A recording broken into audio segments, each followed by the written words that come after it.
باشا والله العظيم يا باشا ماليش دعوه يا باشا، يا باشا اقسم بالله العظيم ما جيت عنده يا باشا. اخرس يرحمك، انت تيجي عن نفسك في جريمه مخدرات، انت في جريمه قتل. اخلص يالا، انت عامل جريمه، انت ايامك سودة يا باشا اقسم بالله ده صاحبي يا باشا، يعني انا ما صاحبي يا باشا، ده انا عزيته اكتر من اخويا يا باشا، انا عزيز صاحبي ده اكتر من نفسي يا باشا. وعز الجلال الله وانت شايف الشارع تاني، هات على السجن يالا.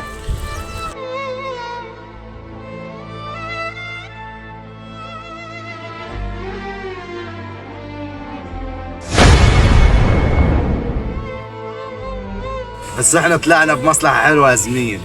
يا عم ده احنا يا ريتنا ما موتناه. هي المصلحة دي طلعت بكام يعني؟ طلعت ب50 باكو. يا عم قول يا رب، بس هنراجع على حالنا برضه بال50 باكو دول. انت 25 وانا 25 ونظبط على حال. يلا زي ما ترسى عادي. اديني حكيت لك قصتي كلها، احكي لي انت بقى قصتك. ازاي ما تقلبش المواجع؟ احكي لي بس. انا احكي لك قصتي. كنت متصاحب على واحد عزيته اكتر من اخويا. تمام. تبع ناس وصاحب على ناس ماشيه في سكه حرام. كمل. جيت عند نصحته اول مره، ما رضيش يسمع بنصيحتي. كمل. نصحته تاني مره، انه قدامه ورمى في وش الفلوس، بيظن الشخص ده عزيته اكتر من نفسي. على التالتة.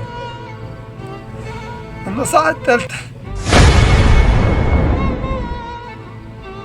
النصيحة التالتة دي هي اللي ملحقت وشي فيها، بس أنا محتاجك جنبي.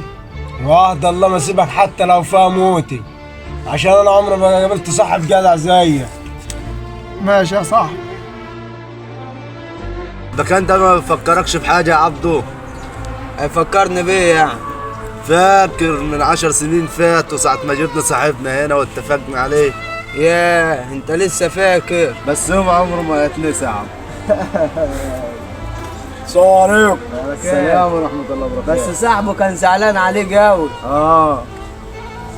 كان زعلان وكان مسكين اما يقول له ما تمشيش مع الناس دي وما سمعش الكلام هو.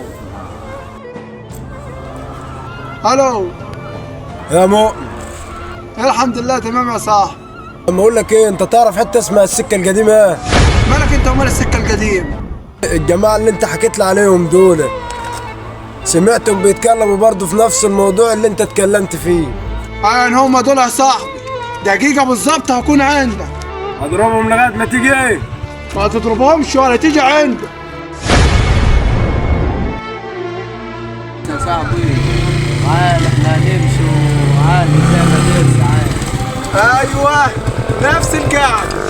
أديله 10 سنين محبوس في السجن، 10 سنين محبوس بسبب. مين انت وانت رجعت تاني؟ رجعت تاني. انت باين عليك هتحصل صاحبك وانت لوحدك. مش لوحده، انا معاه. يعني انت معاه.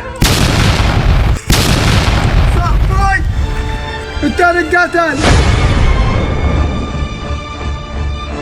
انا مش عارف اعمل ايه انا الوقت. ذبحت حماده وصاحبه التاني قتلناه وانا مش عارف اعمل ايه انا الوقت. وادينا هربان، مش عارف انا الوقت اعمل ايه.